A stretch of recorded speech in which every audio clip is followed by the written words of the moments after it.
বন্দে মাতরম, এবং ওই যে ওর ভিতরে 4 জায়গায় মাতরম আছে। যারা বলছেন তাদের কথা হচ্ছে আল্লাহ এক, অবিনশ্বর, আল্লাহ ছাড়া কারোর সঙ্গে আমরা তাকে শিরক, তার সঙ্গে আমরা কাকে গুলিয়ে দিতে পারি না, তিনি একক। তাহলে এখানে মাতাকে বন্দনা করা বোঝাচ্ছে, এইটাই হচ্ছে অবজেকশন। আমি তাদেরকে প্রশ্ন করে বলছি তারা যেন কানটা খুলে শোনে আর চোখটা ভালো করে দিয়ে দেখে। কেউ যদি বলে আমি আগে প্রথম ইসলাম ধর্ম বলি, তাহলে সে মূর্খের স্বর্গে বাস করছে। তার জন্যে শরীয়ত আইন অনুযায়ী তুমি সুদের টাকা খেতে, সুদ নিতে পারবে না। আপনারা কি কেউ কোনোদিনই ব্যাংকে পয়সা রাখেন না? শরীয়ত আইন অনুযায়ী যদি কাউকে ধর্ষণ করে, আরবি কথা জেনা, ধর্ষণ করে, তাহলে শরীয়ত আইন অনুযায়ী না 1000 ঘা বেত্রাঘাত, আর তাকে পাথর ছুঁড়ে মারতে হবে, অর্থাৎ তার মৃত্যুদণ্ড। ভারতবর্ষে তো ওই আইন নেই। তাহলে আপনারা তখন মুখে কুলুপ করে বসছিলেন কেন? হঠাৎ বন্দে মাতারম বলেছে বলে আপনাদের হঠাৎ হচ্ছে কে ইসলামিক সবকিছু জেগে উঠলো। আমি তো আবার বলছি, আমি গর্বিত ভারতবাসী এবং ইমানদার মুসলমান। দাড়ি টুপি থাকলেই সে যে একবার ইমানদার হয়ে যাবে এমন কোনো কথা। আরেকটা কথা বলছি, লক্ষ্মীর ভান্ডার নিচ্ছ, বাহ বাহ বাহ বাহ, লক্ষ্মী নাম আছে, সেটাই নিতে পারবেন, বাহ, লক্ষ্মী নাম আছে, টাকাটা আসছে তো। তাহলে বলো লক্ষ্মীটা তুলে দিয়ে অন্য কোনো আয়েশা ভান্ডার করো। স্যার, রীতিমতো দেশে একটা নতুন বিতর্কের সৃষ্টি হয়েছে বন্দে মাতরম নিয়ে। এই বন্দে মাতরম নিয়ে কেন্দ্র সরকারের যে স্ট্যান্ড, সেখানে কামাল হোসেনের বক্তব্য কি? দেখুন, আমার বক্তব্য একদম ক্লিয়ার।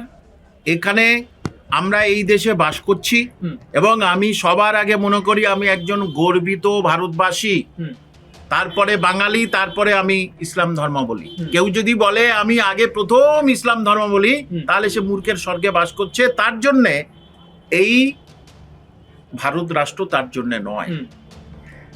যে প্রথম কথা দেখুন, ওই যে বন্দে মাতরম, সুজলাং সুফলাং, ওগুলোতে কোনো অসুবিধা নেই।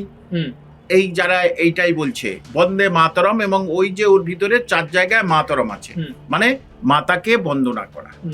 এখানে যারা বলছেন তাদের কথা হচ্ছে আল্লাহ এক, অবিনশ্বর, আল্লাহ ছাড়া কারোর সঙ্গে আমরা তাকে শিরক, তার সঙ্গে আমরা কাকে গুলিয়ে দিতে পারি না, তিনি একক। তাহলে এখানে মাতাকে বন্দনা করা বোঝাচ্ছে। তাহলে এখানে শিরকি কাজ, মানে আমরা যে কাজ করছি সে কাজটা ঠিক করছি না, এইটাই হচ্ছে অবজেকশন। আমি তাদেরকে প্রশ্ন করে বলছি তারা যেন কানটা খুলে শোনে আর চোখটা ভালো করে দিয়ে দেখে যে ভারতবর্ষে আমরা আছি। হ্যাঁ, টুকটাক এদিক ওদিক গন্ডগোল হচ্ছে, সে স্বাভাবিক, কিন্তু তাদের আমি প্রশ্ন করছি শরীয়ত আইন, আপনারা ইসলামিক আদর্শ মেনে চলেন, হযরত মুহাম্মদ সাল্লাল্লাহু আলাইহি ওয়াসাল্লাম আমাদের নবীর সেটা মেনে চলেন, আল্লাহর বিধান মেনে যদি চলেন, তাহলে প্রথম প্রশ্ন আপনাদের বলছি তার জবাব দিয়ে যাবেন। শরীয়ত আইন এখানে কি চলছে? অর্থাৎ রাষ্ট্র পরিচালনার ক্ষেত্রে, দেশ পরিচালনার ক্ষেত্রে যে আইন আছে সেগুলো কি শরীয়ত আইন? নিশ্চয়ই না। তাহলে চুপ ছিলেন কেন, পথে নামেননি কেন? নাম্বার 2, যে শরীয়ত আইন অনুযায়ী তুমি সুদের টাকা খেতে, সুদ নিতে পারবে না। তাহলে প্রশ্ন, আপনারা কি কেউ কোনোদিনই ব্যাংকে পয়সা রাখেন না? হ্যাঁ, কোনোদিনই ব্যাংকে পয়সা রাখেন না, কোনো পলিসি করেন না? তাহলে এখানে এই যে সুদ এগুলো খাচ্ছেন বা কেন? তারপরের প্রশ্ন, শরীয়ত আইন অনুযায়ী যদি কাউকে ধর্ষণ করে, আরবি কথা জেনা, ধর্ষণ করে, তাহলে শরীয়ত আইন অনুযায়ী 100 ঘা বেত্রাঘাত, না 1000 ঘা বেত্রাঘাত, আর তাকে পাথর ছুঁড়ে মারতে হবে, অর্থাৎ তার মৃত্যুদণ্ড। ভারতবর্ষে তো ওই আইন নেই। তাহলে আপনারা তখন মুখে কুলুপ করে বসছিলেন কেন? হঠাৎ বন্দে মাতারম বলেছে বলে আপনাদের হঠাৎ হচ্ছে কে ইসলামিক সবকিছু জেগে উঠলো। তারপরে আরেকটা বলছি, আপনার মেয়েদের, বাড়ির মেয়েদের, আত্মীয় স্বজনদের, মহিলাদের কত বছর বয়সে বিয়ে দেন? শরীয়ত আইন অনুযায়ী যে বয়ঃসন্ধিকালে, অর্থাৎ মেয়েদের প্রাথমিকভাবে যৌনর যে সিম্বল সেইটা শুরু হলে বিয়ে দিতে হবে। তাহলে এখন সেটা অনুযায়ী দেখা যাচ্ছে 15-16, বা এখন যে অবস্থা তাতে 12-13 থেকে শুরু হচ্ছে মেয়েদের বয়ঃসন্ধিকাল। তাহলে আপনার মেয়েদের বাড়ির মেয়েদেরকে ওই সময় বিয়ে দিচ্ছেন, ওই বয়সের মধ্যে বিয়ে দিচ্ছেন? নিশ্চয়ই না। তাহলে শরীয় আইন মানছেন না, এই এতগুলো যেগুলো বললাম এই আইনগুলো আপনারা মানছেন না।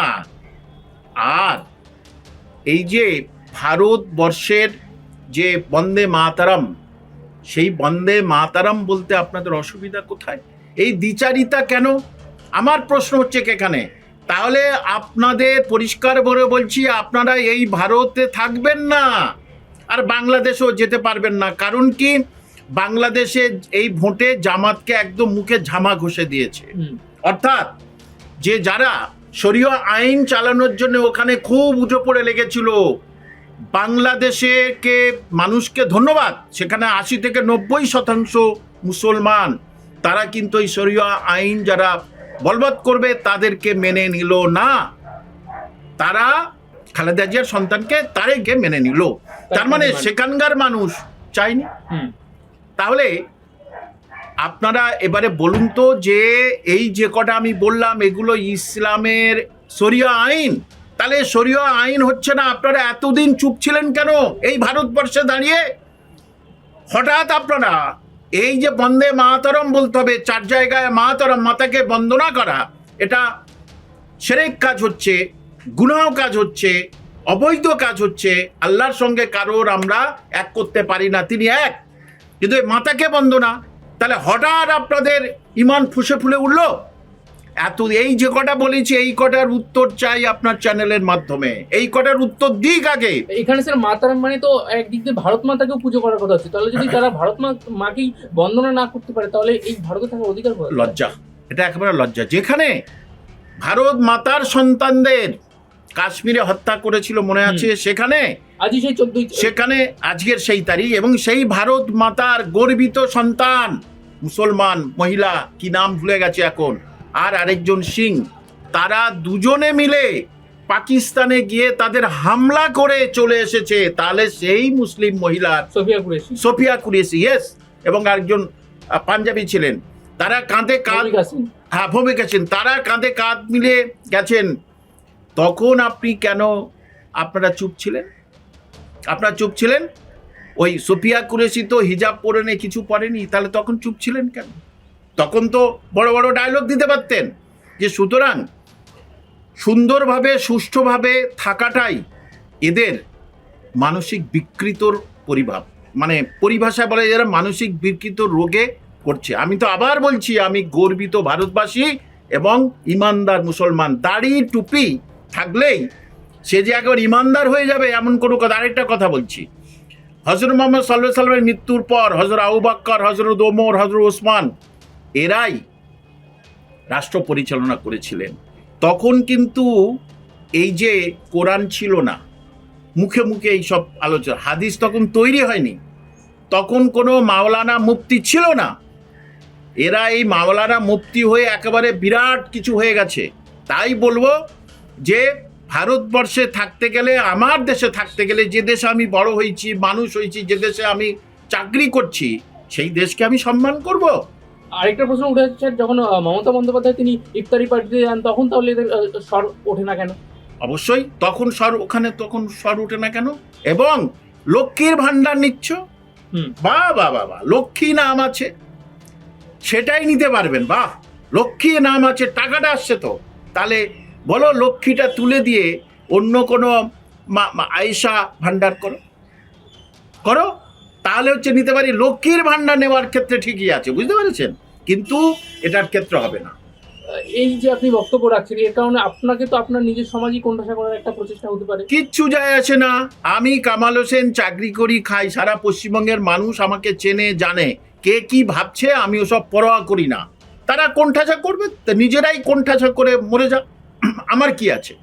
সুতরাং এইটা পরিষ্কার করে বলছি যে ভারতবর্ষে অন্তত এই জিনিসটা চলবে না। হ্যাঁ, যদি বলেন বিজেপি এইসব করছে, সেটা তাদের ব্যাপার।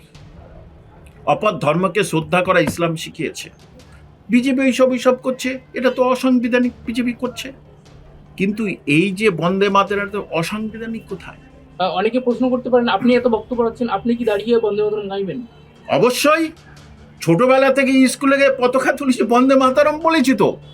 এবং বহু মুসলমান তারা এই যে কেউ কংগ্রেস করে, তৃণমূল করে, তারা কি বলে? বন্দে মাতরম বলে না? তা তাদের বলছেন না কেন? তারা তো দাড়ি টুপি অবস্থা বন্দে মাতরম বলতো, বা মুসলমান আপনাদের ঘরের অনেকে। তা বন্দে মাতরম যদি এত হয় খারাপ, আপনাদের চোখে নিকৃষ্ট লাগে, তাহলে তাদেরকে আগে ধরুন, কামাল হোসেনকে ধরার আগে তাদেরকে আগে বলুন। সুতরাং শরীয় আইন যেটা ইসলামিক দেশ, সেই দেশে চলবে, কিন্তু এটা ইসলামিক দেশ নয়, গণতান্ত্রিক দেশ। সুতরাং সেগুলো নিয়ে বড় বড় ডায়লগবাজি করতে পারেনি। সুদের পয়সা ব্যাংক থেকে খেয়ে মোটা হয়ে যাচ্ছেন, মেয়েদের বয়স বেশি হয়ে যাচ্ছে, তবু তাদের বিয়ে দিচ্ছে না। যে ধর্ষণ হচ্ছে, মুসলিম সমাজেরও ধর্ষণ হচ্ছে, সেই ছেলেটাকে টেনে নিয়ে যাচ্ছে কোর্টে, কই তাকে কেউ পাথর ছুঁড়ে, তখন চুপ ছিলেন কেন? যে সুতরাং এই দ্বিচারিতা কিন্তু ইসলাম শেখায়নি, এটা আমার কথা।